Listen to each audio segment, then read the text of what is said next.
Hi, it's Donna here from Clever Crafting. Thank you for joining me today. We are making this lovely Slimline card from our African Adventure Card Makers Kit.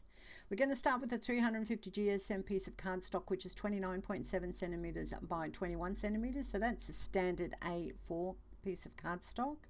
And I'm actually going to cut it on the 29.7 centimeter side at 20 centimeters. So that will give me a little piece of 9.7 by 21 that we will use shortly, and it will leave me what will be my card base. So I'm going to score on the 20 centimeters side at 10 centimeters, and I'm going to fold that in half, and that will give me a 10 by 21 centimeter card base, which is effectively a DL size and will go into a standard DL envelope. So this is the piece that we cut off, that's 9 by 7 by 21 centimeters, and I am just going to use some of this O2 ink. I'm trying out this ink, so I'll let you know how I find it in future videos. So I am just using the yellow, and I'm going to use it with my brush, and I'm going to color my card. Now you can see I've skipped to the end there, didn't make you watch it all. You can see that it's not really even, it doesn't have to be, because this is going to be like an African sky. So now I'm grabbing one of the orangey colors. I think this is a marigold color. And I am just going to add little bits. Now I have left all of this in, although I do believe I've sped it up a little bit, where I'm adding this because I'm just adding it sporadically all around on my yellow, just to give some variation in the sky. It does really give a lovely effect, and it is beautiful in person. So while I'm doing that, I just would love to ask you if you find today's interesting, or if you learned something, if you're enjoying the videos, if you would just tick the little thumbs up or the like button at the bottom. That really helps my little channel grow a bit more, so I'd appreciate that. Let's move on to our next bit now. I'm just going to grab a piece of scrap paper, and I'm going to make a stencil for some mountains. So all I'm doing is ripping this at the bottom. You can see that I actually start ripping it different ways. I'm pulling it and, and then tearing it out, and just depending on what sort of direction I want to go into and what sort of mountains I want. There's no science in this. This is just a random thing, and you just want to make some tears, which will become mountains.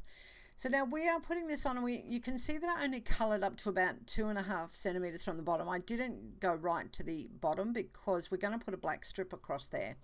So with the mountains, I have pulled that up so it's higher than the 2.5 centimeters, but they will be in the distance. You can actually do whatever you like with the mountains here.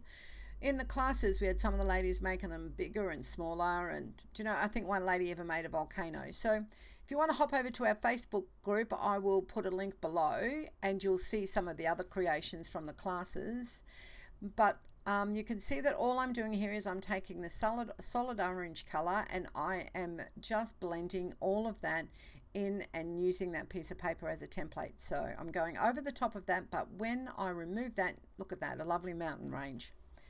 Okay, so this is my black strip that I mentioned before. It's 2.5 centimeters by 21 centimeters. Now I have not stuck that down. That is just there as a guide. So once I've positioned my stamp, I've removed that black strip, dropped my ink pad, very important part of the process. I can't believe how often I do that. Anyhow, that's all right. I've stamped that up. I'm using Versamark Black Onyx ink because I do like that pigment ink. It works beautifully. You can see that I put that stamp there, and now I have put one of the other stamps from this beautiful stamp set next to it, so it'll give me a long scenery look, which I just love. So now I'm going to pop this black strip back on. So as you can see on the screen there, it's 2.5 centimeters by 21 centimeters. Just going to grab a little bit of our glue, our Smart Art glue, and pop it on the back of that strip and stick it onto this lovely scene that I've made. Now you could leave that just like this, by the way, and trim this around a little bit and pop it on the card front, and it's beautiful. However, we're going to cut this into pieces to add a little bit more effect, like you saw in the first one. So we're cutting it into 4 centimeter strips. So this is right across our scene that we've just made, all of these little pieces. So I'm just speeding this up quite a bit, I think, here, so we can cut these out quickly. And you can see me cutting all of these. Now, at the end of it, you should be left with 5 4 centimeter pieces and 1 centimeter piece. We don't use the 1 centimeter piece. I've just put it aside there. And we're just going to use these larger pieces. We need to do a little bit more trimming though. So this is the centerpiece. So I had them all in line there. You could see that, so the pattern was still correct. And on this one, I'm just trimming a tiny little bit off the top and the bottom to make it 9.5 centimeters. Excellent. So now what I'm going to do is just cut a little bit from the two pieces on either side of the centerpiece. So I'm going to trim 1/2 centimeter from the top and 1/2 centimeter from the bottom to make it 8.5 centimeters. In actual fact, I think you'll find that it's like 6 millimeters from the top and bottom, but 5 millimeters, so 1/2 centimeter is just fine. So I'm going to do that with both of those pieces, that from either side of the center pieces. So that's a nice little trim there.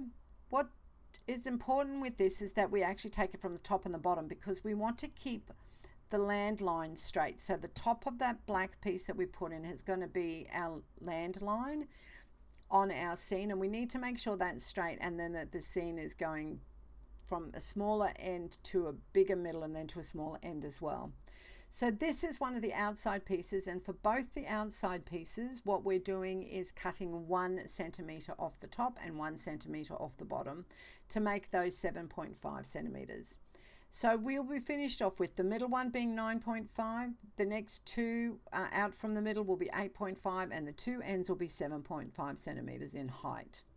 So you can see I've put them all here so you can see how that is going to work. This is just on my mat, because what I do want to do is add a little bit of my black soot ink, the Distress Oxide, just blend it around the top and around the edge, just so it melts nicely. You can see that I didn't do it around the edges of the internal ones, just on the external edges. Alright, so that's actually positioned on a piece of card. So that black piece of card is 10 centimeters tall by 21 centimeters wide. I didn't put those measurements up, sorry. But it's the same size as our card base, but it's just a single matte piece of card. I laid all of those pieces out and positioned them where I want them to be. I'm just eyeballing this. You can measure it, I guess, if you wanted to, but, you know, I wasn't that keen. You can eyeball it and it looks great. Just making sure that you leave a little bit of a gap between all of the pieces, because that's what really adds to the effect that we're getting. So that's the last one position. You can see that I was lining up the ground line again, and there's our card front. So I'm just going to pop some glue on the back of that. Now when I actually attach it to the front of the card, what I like to do is stand the card up so I can then keep it nice and level at the base, because it's covering the whole card. There is no border on this one.